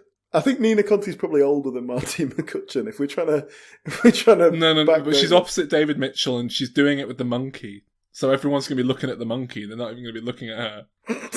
So David Mitchell actually has a romance with the monkey. Okay. I hated it when they had her on QI that time. She is awful, isn't she? Yeah, just really. She's really shit. I don't even think she's funny without the puppet. Is the like? No, she's not funny with the puppet. Oh yeah, that's true. Like, but the puppet is her like entire. That's all she's got. When she was on QI, did she do it with the puppet? Because I've never seen her without that puppet. Yeah, and it was just really. It's like Keith Harrison Orville. Then we need a new Laura Linney. Meryl Streep. Lucy Day. Oh, yeah, Meryl Streep. Meryl Streep's 30 years older than Laura Linney. Well, I was thinking Lucy Davis after her recent turn in Wonder Woman, sort of put her back in the public eye. Or why not just kind of be honest with everyone and just cast Renee Zellweger? Yeah, fair enough. All right, this is good now. We need a new Alan Rickman. Jeremy Irons. Perfect. Yeah, done. Moving on. Or Christoph Waltz, if you want to be a bit left field. Yeah. And he was Kate Winslet's partner in that film, wasn't he? Thinking about it already. Yes. All right, and then we've got Rowan Atkinson as Rufus. Ooh. So I was thinking, like, just get Rowan Atkinson again, or you get someone who's similarly, like, broadly popular in British comedy. Oh, Mrs. Brown. That's better. I've got Michael McIntyre down, but your one's better. Just lowest common denominator. So that's my pitch for Love Actually great. too. Wow, Alan. Okay, well, my pitch is basically to continue the story of the characters.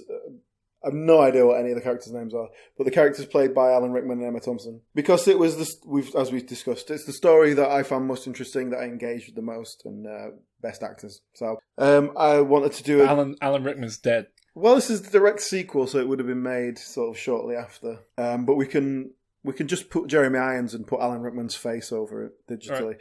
That was.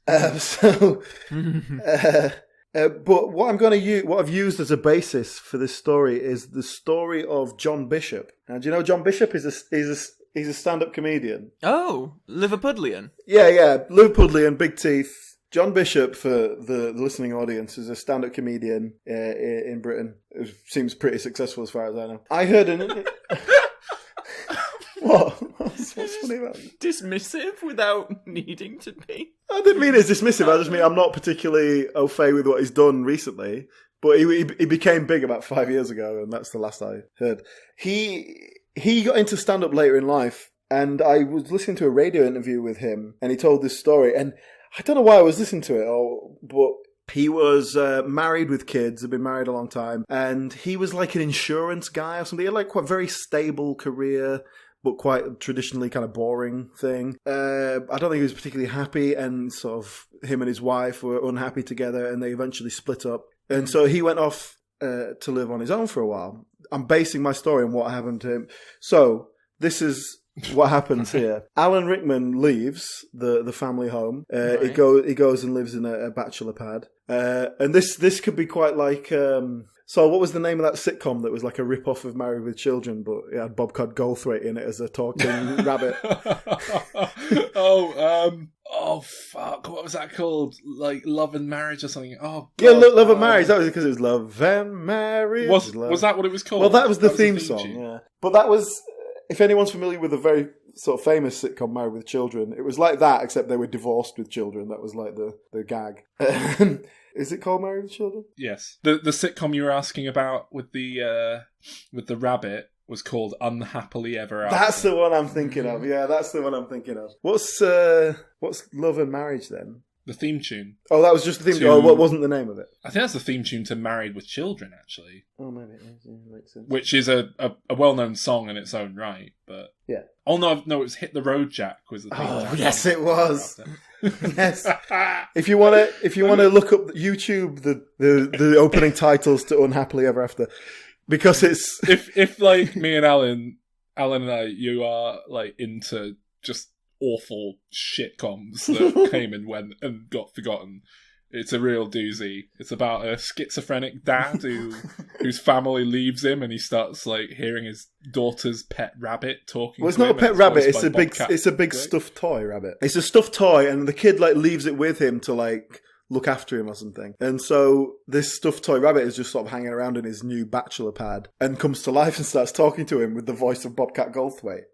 Because if that wasn't weird enough as it is. And they produced 100 episodes. So Jesus. We watched one, didn't we? Yeah. Anyway, so yeah, that sort of thing. But it's Alan Rickman. So you can imagine the hilarity. And so, yeah, he has his kids over sometimes. But then he starts a relationship with this younger woman because he's like, well, I'm free now. I can have this affair. Like, but it's like, I can do it properly. But then, like, obviously it just turns out she's a total psycho hose beast because she's just this hose beast. Psycho hose beast, yeah. So the signs are all there. She's going to be possessive and all that. So that kind of doesn't work out. And so he ends up getting, he's alone most of the time. He's just getting more and more depressed. He's not happy. He's just drinking more, and he finds himself drinking all the time. So he decides, and this is the John Bishop story. He decides to just to get out of the house, so he's not just sat in on his own drinking. He goes to a comedy club, and he ends up going up on an open mic slot, and just gets up there and starts talking about his life and going through a divorce and all that sort of stuff. And people relate to it, and obviously he's just a naturally funny guy. So like that, but Alan Rickman. So it's just Alan Rickman doing stand-up material, which I think would be excellent. And kind of uses it almost like a therapy session, you know? In the meantime, Emma Thompson's character, she's the stoic one. So she's being strong for the children and all that. And she's got the primary caregiving with the kids and all that. But we can see she's struggling. And maybe she can go through like a whole midlife crisis thing. She can get a younger man or whatever. Or maybe she can maybe could subvert the kind of classic middle-aged man midlife crisis with a woman and just sort of play on that a little bit. Use that for comedy effects, but like with a serious side to it. But you know, but then the big climax comes here. Now she goes to some sort of event like a work do, or it could be like Marty McCutcheon's hen night or something. They go to this comedy club where Alan Rickman, it turns out, is performing, and so she sees him. And this again is what happened to John Bishop. He was. You know, he started performing more and more, and he was getting good at it. And so we're talking like over a year or so. The divorce is going through and all that. And he's performing at this club, and a group of people turn up, one of which is his wife. She sees him performing, and then they talk afterwards, and it's like she sees him reinvigorated. Like, this is the man I fell in love with. Like, now he's kind of got life back in him before he'd been beaten down by kind of the reality of life and all this. And so they fell back in love, and they got back together. And I heard this interview a few years ago, they were still together. And as far as I know, they still are. And so that's your happy ending, right? They get back together, and you can keep it quite subtle. You can just sort of show them reconnecting. You don't have to go too far with that. Well, if it's Richard Curtis, you would have to go too far with it. But for me, you would just have them kind of perhaps even ending on that night where they just reconnect, and you go, do you know what? I think there's hope for these guys still. That's what love is. And it's going to be called Love, Really? or that's it. So that was kind of a legitimate sort of sequel that I think would work. I think there's stories there, and I think you definitely didn't need inspiration from John Bishop, but yes. Well, I just like that was a true story, you know, and I like the format of it, the structures.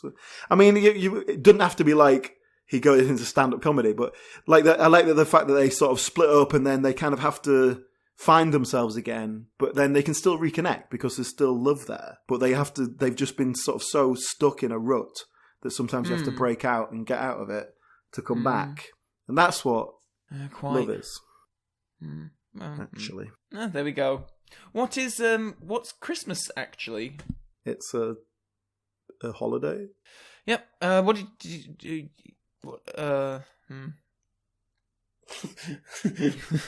Good one. I don't know. Next week we're doing a big review of the year, Jobby. Yes, we're going to be covering all of the films that we were leading up to in podcasts, or at least the ones that we've seen. So we're talking about Yes. The Last Jedi. Justice League. A lot of great stuff. So join us with your leftover turkey sandwiches. Oh, I don't know. Well, a week later. Well, this episode will go out on New Year's Day, wouldn't it? The review of the year. Yeah. Maybe, probably. If, Yeah. Does that mean you've got to put it up at like midnight on New Year's Eve? Yeah. That's why he said probably. Maybe you put it up before? I was going to say, if it's ready earlier, I'll probably put it up earlier. As a treat. Not that anyone's going to be listening to it, because everyone's going to be out getting drunk. Well, it'll be in the mix, I would hope, on the party playlists on New Year's Eve. Yeah, someone hijacks the Spotify. just on shuffle. How long do you think Just it in amongst lasts all the before someone... Anyway, it's been a great year, and I think we've all come away from it. Has it been a great year? No, not really. It's been average. It's been a step up from the one before in many ways. Arguably, it's been an extension of the same shit from the year before. We're all kind of used to it now, so... Sometimes I think we'd all be happier if we just turned off the news. Hugh Grant might think that it's going to make us all happy to think about 9/11, but actually, if we hadn't watched all that, we'd probably be happier. Ignorance is bliss. And if we hadn't watched the aspirational Richard Curtis romantic comedies that have been shoved down our throats with all the attractive, wealthy people living in these fuck-off huge apartments in London and having a nice time, then maybe we'd all be a bit happier with our own meagre existences. Quite right. I hope you're happy with yourself, Richard Curtis. Should we do Ken Loach films next week? What are we doing next? Review of the year. Yeah. No, after what film are we doing next? Back to the Future, isn't it? Oh, it is. Oh, yeah. We should probably mention that on this show, shouldn't we? Because it's only been on the challenge. Yeah, the listener vote we mentioned months and months and months ago. It got delayed. It's definite now, and they were subject to some dubious democratic practices. Yeah, Alan was fucking around with it. And, I threw my toys out of the pram, listeners. I really got mad about it. Because I thought we were actually going to have to cover the Big Mama's House trilogy. You just wouldn't accept that. No, I was simply following the traditions of the democracy that I've seen in the world and rigged it to make it work in my favour. I mean, fair enough. No, it's going to have to be... I mean, the popular choice, for whatever reason, is Back to the Future. So that's the one we'll do. Yep. I'm really looking forward to it, actually. I can't wait. Yeah. Merry Christmas to all. Oh, yeah. And to all, good Diminishing Returns. Good fright. Goodbye, everyone. That was a Christmas episode for tomorrow. If you happen to be listening to this on Christmas Eve, then Merry Christmas for tomorrow. More likely, you're listening to this several days after Christmas, but, it's a 12-day celebration technically, so you're fine. It's fine. It's all fine. Here's to 2018 for Diminishing Returns. Oh, and when you sat around with all the extended family and friends of family this Christmas, people that you might be struggling to make conversation with, why not tell them to listen to Diminishing Returns, eh? Say I've got you a Christmas gift. It's this tip. Go to dimreturns.com and check out this brilliant podcast that you'll enjoy. Thanks, guys. Merry end of year. Wake up, everyone. It's Christmas!